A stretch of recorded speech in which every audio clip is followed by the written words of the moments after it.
Over the years, we have been told that conflict is bad, something we need to avoid at all cost. In fact, we have been taught to fear it. We have been taught to suppress conflict. And we have also been taught to avoid conflict by all means. But what if I told you that conflict is one of the most powerful tools that you can use to transform your life? You can use to transform your marriage, and you can also use to transform your business. I will say it again. What if I told you that conflict is one of the most powerful tools that you and I can use to transform our lives, our marriages, and our businesses? In this video, I'm going to share with you why conflict shouldn't be something to fear, but something to understand, to reframe, and something we can use to transform our lives, something we can use to transform our businesses, our affairs.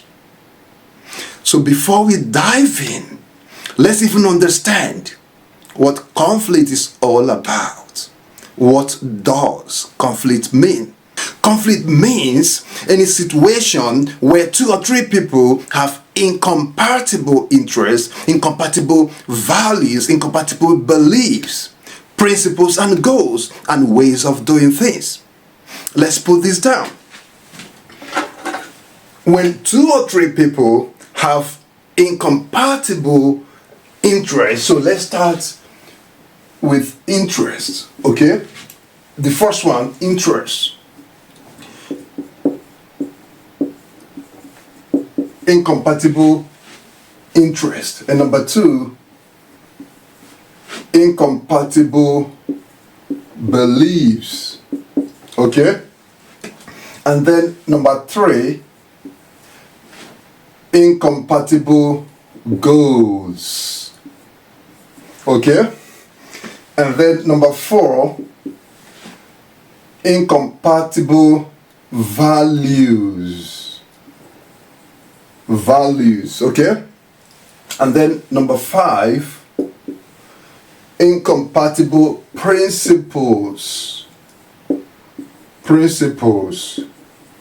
And then number six, incompatible ways of doing things.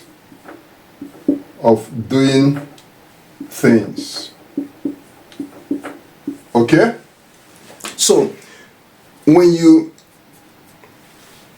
look at these 6 things that I've written here, incompatible interests, incompatible beliefs, incompatible goals, incompatible values, incompatible principles, and incompatible ways of doing work.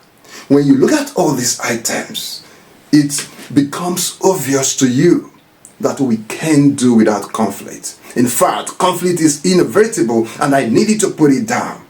Conflict is inevitable, but combat is optional.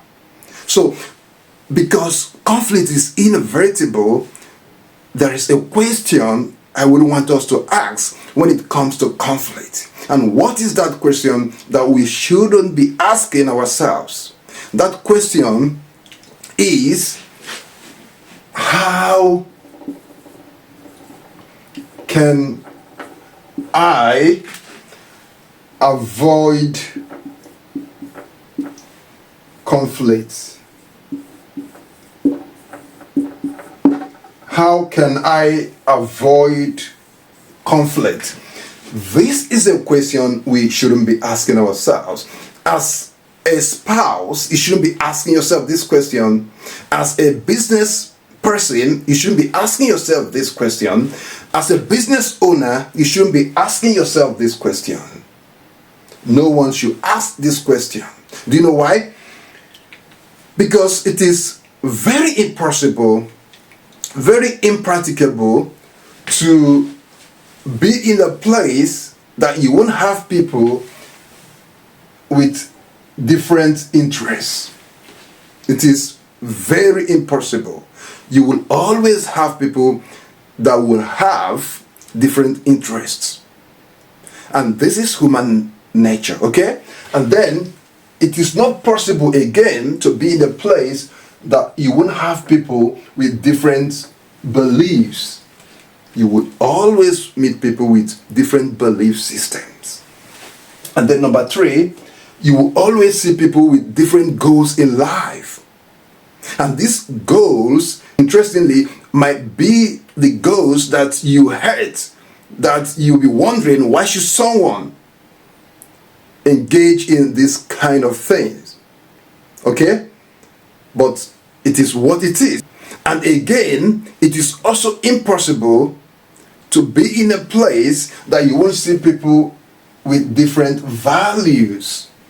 You will always see people with different values. And again, you will always see people that have different principles in life. These principles are quite different from your own principles. In fact, they are not the kind of things you believe, and they are not the kind of things you will support. But there are people that will have principles that are not in tandem with yours, that are not in alignment with your own principles. Okay? And then, of course, you always have people that have incompatible ways of doing works. Even in the same organization, if you have an established way of working, you still have people that will challenge that way of working to end up coming with their own ways of working. Okay? So if you look at these 6 items here, you will see that when we ask ourselves this question, how can we or I avoid conflict, we are asking ourselves the wrong question. And when you are asking yourself this question, you can never achieve transformation. Remember, I said the essence of this video is for us to see how conflict can help us to achieve transformation, not only in our lives or in our marriages, but even in our businesses. So when we are asking ourselves this question, how can I avoid conflict, or how can we avoid conflict in our organizations, we are not setting ourselves up for transformation and change. So this is something I want us to stop asking ourselves. If we are to stop asking ourselves this question, what are we supposed to ask? The right question to ask should be, how can we use conflict in a constructive way to achieve transformation? And I'm going to put this down, okay? The right question to ask should be, how can we use conflicts? How can we use conflicts to achieve desired transformation?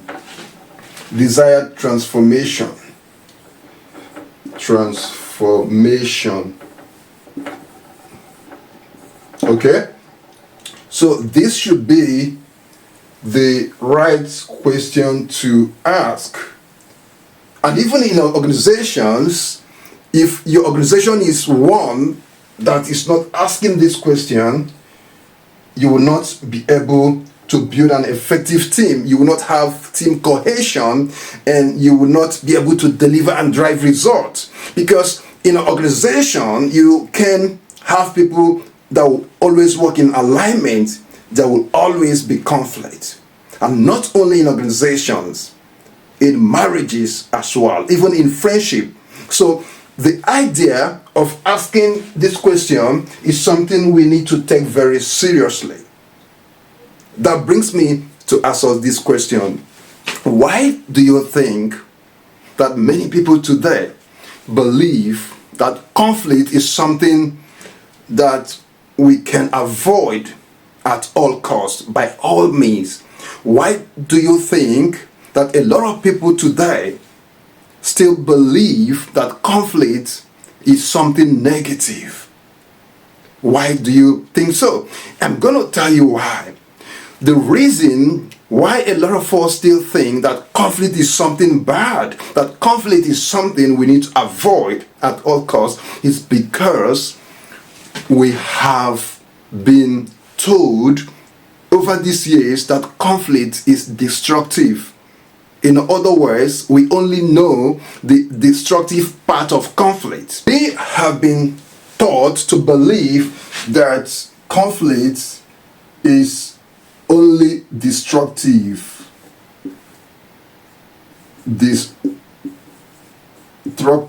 Okay? This is what we have thought to believe.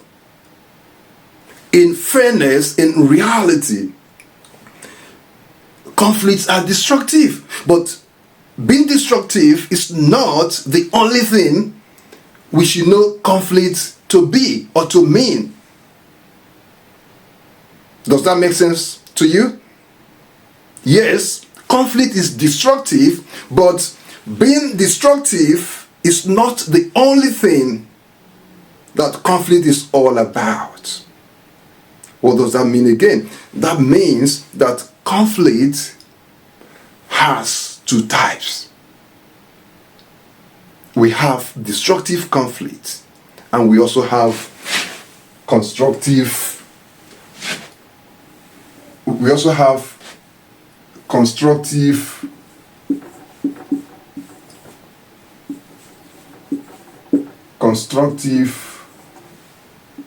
conflict. But the big issue is that we all have known conflict to be destructive over the years.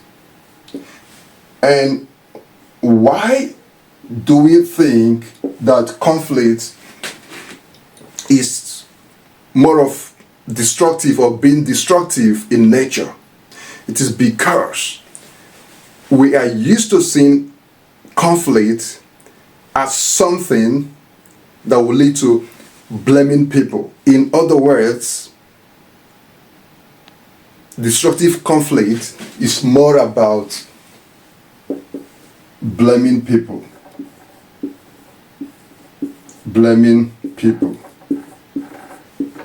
Okay? When you blame people in a conflict, you don't have any opportunity to learn from it, and it becomes toxic.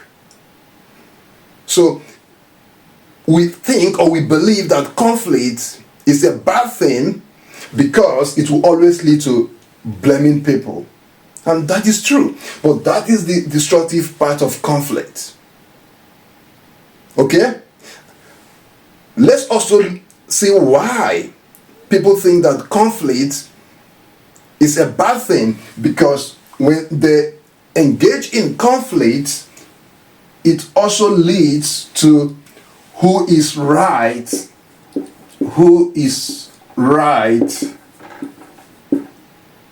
and who is wrong. Okay? So this is also the focus. When people have conflicts, they are much after who is wrong or who is right. And of course, this will also lead to a toxic situation.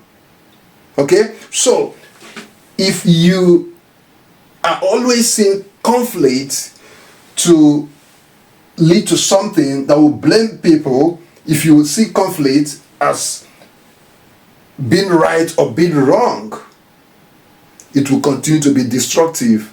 And the third way that a lot of people tend to look at conflict based on the destructive mindset is to see conflict as something that has to do with people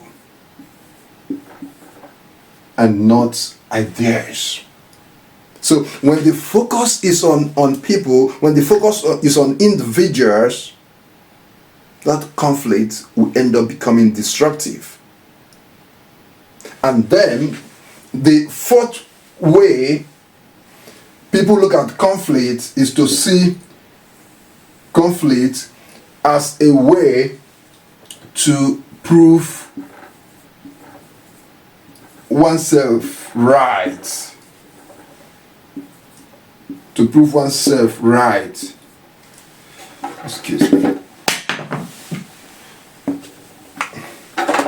As a way to prove oneself right.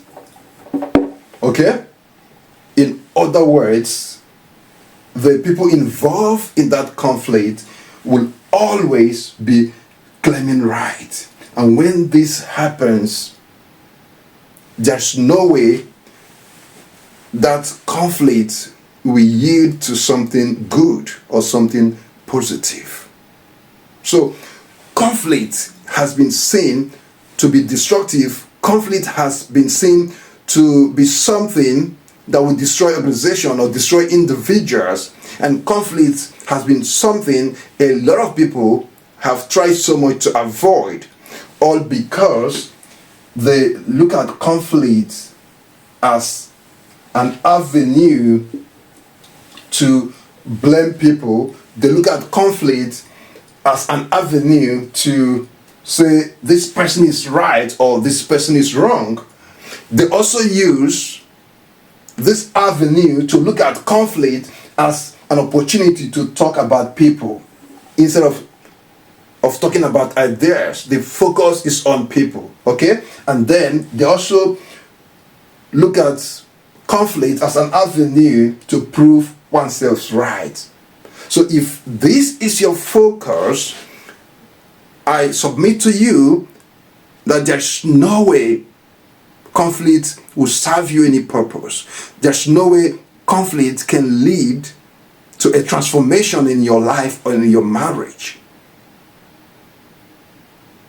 And so our ability to see conflict or understand conflict from the light of being constructive is where our transformation will start.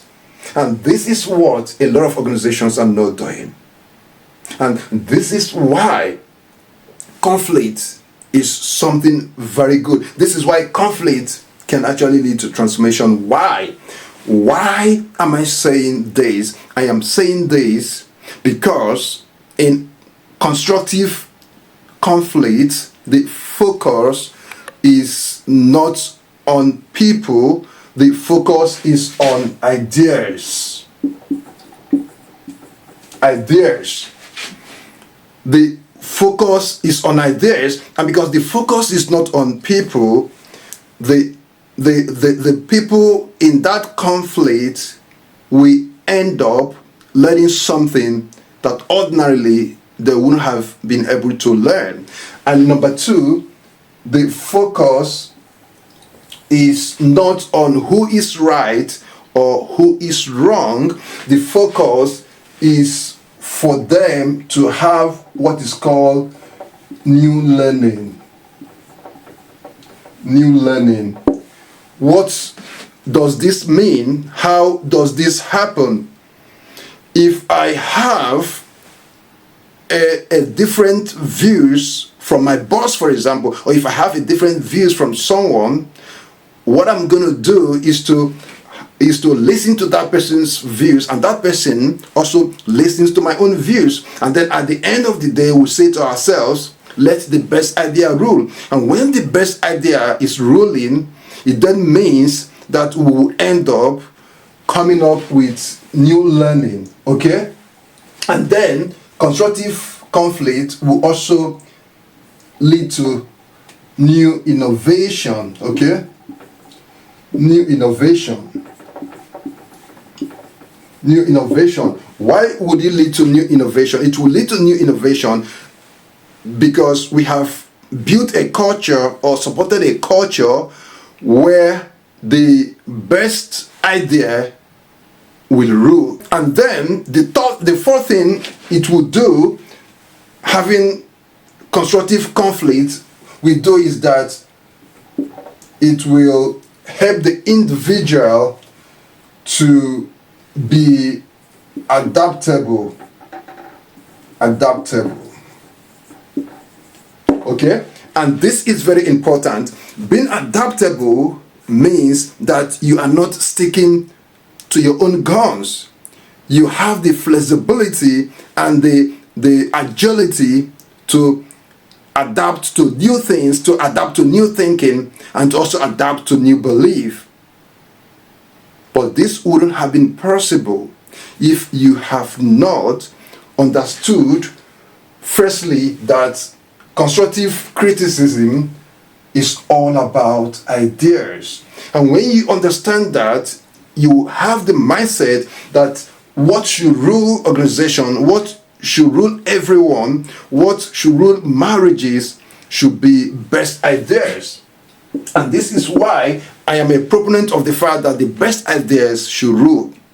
Okay? So when we move away from seeing conflict as something that has to do with blaming people, and we begin to see it as an avenue to come up with new ideas, okay? When we move away from seeing conflict as a matter of who is right or who is wrong, to see it as an opportunity for new learning, and then when we move away from seeing conflict as an avenue to prove oneself right, to see it as an avenue for us to become adaptable, to learn new things that will help us in life, and that will help us in our businesses, and that will help us in our marriage, we will begin to achieve the kind of transformation that we need. In this video, I've been able to show you that conflict is not bad. What is bad has been what we have been taught over the years, what we have known, which is destructive conflict. But what I want you to do from today onwards is to move away from this destructive mindset of conflict and begin to see conflict constructively, and begin to see conflict as an avenue for two people or three people to exchange ideas, as an avenue for two people to discuss things that will lead to innovation, as an avenue for two people to even disagree and eventually come up with something that cannot be questioned. If we begin to see conflicts with that lens, we will achieve more in our organizations, because there's no way we can be in organization or in our organization without having conflict. It is practically impossible. So I'm encouraging you today to stop seeing conflict as something bad. So next time when you are faced with conflict, please don't suppress it, don't run away from it, but see it as an opportunity to have new learning. See it as an opportunity to rise. See it as an opportunity to become innovative. See it as an opportunity to learn from someone. If you do that, you will see that conflict will actually help you to become transformative. Thank you for watching. God bless you.